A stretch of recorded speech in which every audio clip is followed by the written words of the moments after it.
guys, it's Rachel from The Little Ring Lamb, and today I have a book review on Tiny Pretty Things by Sona, Charaipotra, and Dhonielle Clayton.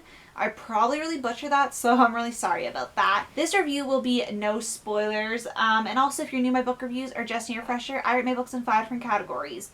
Plot, characters, cover, suspense, and overall in terms of reading, very soon, 5 out of 5, not so soon, 1 out of 5. So basically this book is a first and I believe a duology. There could be another book coming out later. I'm not 100% sure, but I know the sequel is coming out this upcoming July. This book was really highly recommended by Tiffany from About to Read. I'll link her channel in the down bar. And I did a buddy read for this with Steph from the Book Hopper, and I'll link her channel in the down bar as well. Steph finished it way ahead of me. I was trailing behind, so much schoolwork, but in between doing schoolwork I was reading this and it was very enjoyable. So basically this book is best described as a ballet Pretty Little Liars-esque book, and if you guys know me or can see like above me, I'm pretty sure it's in frame. I love the Pretty Little Liars series. It's one of my favorite book series ever. It's really close to my heart. I started reading it from a young age. So then whenever I hear something compared to Pretty Little Liars, and I believe Gone Girl or something else that I really, really loved was compared, like, Gone Girl meets Pretty Little Liars or something like that. And I was instantly intrigued because I love when you hear sometimes books have comparisons. Like, unless the comparisons aren't true, but I feel like the comparisons were very true, at least in the Pretty Little Liars sense with this book. And it was one of those books that was, like, really, like, you want to read. Like, I always describe books, like, that most people, I guess, would describe as, like, a guilty pleasure. It's kind of like a magazine. Like, you just see a magazine, it's laying there, and you just have to read through it. Even if you're, like, kind of I'm not talking about every magazine, but, like, one that you really like. For example, like, Celebrity News. Even though you know a lot of it's probably not true, and it's not really super interesting, it's like you have to read it, though. It's kind of, like, addicting to, you can't stop once you start. And this book is about a ballet studio in New York City, and there's 3 perspectives that you get in this book. You have June, Gigi, and Bette. And they're all competing, obviously, for the top role, and they want a solo in their ballet. And it's just a cutthroat world of dancing. That's as best as I can describe it. And there's a little mystery about what happened to a former student of the company named Casey. And I believe that is all. Like, all of them have their own little issues they deal with throughout the book. There's lots of stuff. But I'm just going to read the bottom paragraph because I'm rambling about the plot. So this is the last paragraph on the dust jacket. Being a prima isn't all satin and lace. Sometimes you have to play dirty. With the competition growing fiercer with every performance and harmless pranks growing ever darker, it's only a matter of time before one small spark ignites and even the best get burned. So this book, yeah. I don't know how many times I could say it. It's about ballet. You know, we see glass shards. It gets crazy. So plot, I give a 5 out of 5. Now this plot was really good. I had really high hopes for it. I heard really good things about it, and I was not disappointed at all. I loved how the plot moved. I loved having the 3 different perspectives, because that again reminded me of like Pretty Little Liars when they have the 4 perspectives.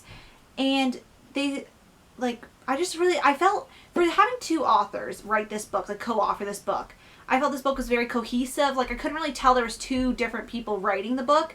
And also the perspectives are very easy to distinguish between because I find sometimes you can get kind of confused at the beginning of a lot of books. You can tell a really good novel is one that when you have multiple perspectives that you don't get confused at who's talking. Each character has their own individual voice.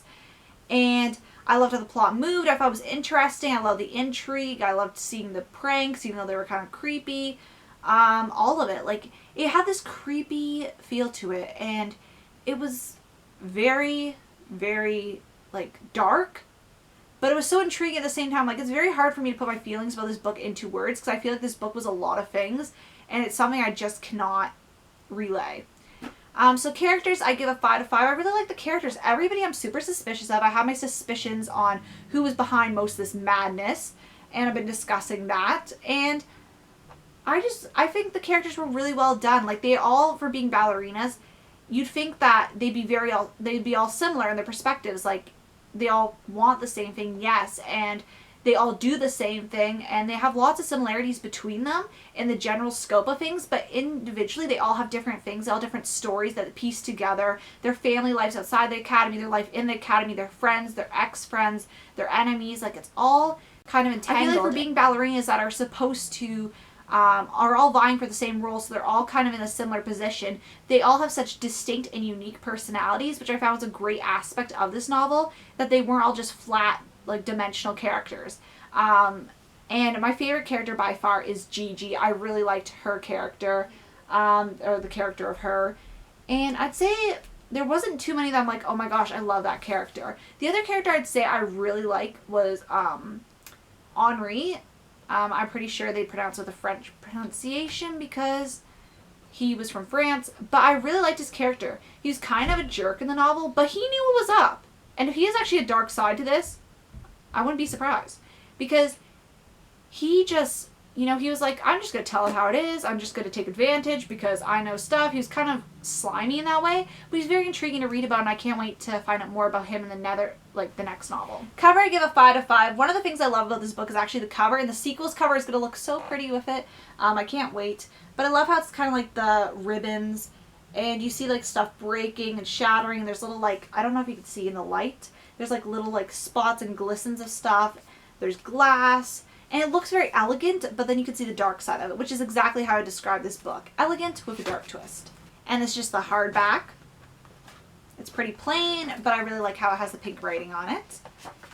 And yes, I just really love the cover. Suspense, I give a 5 out of 5 as well. I really felt the suspense was good in this book. You wanted to know what was going to happen. You wanted to know the ending. I was especially intrigued in the ending because Tiffany was talking and amping up the ending so much, and I was like, I really need to know what is happening in this ending because I feel like I'm left out of this. And I really want to know. And then Steph finished the book and said she really loved it. And then I was like, I need to keep reading this.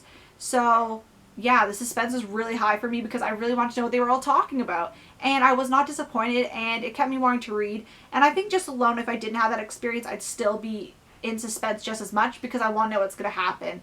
And, yeah, that's basically the gist of that. And overall, I give the book a 5 out of 5. I definitely reread it again. I might even give it a reread before the sequel. Who knows? But it's definitely a rereadable option. So yes, this is my book review on Tiny Pretty Things. I want to thank you guys so much for watching, and I'll see you guys later. Bye.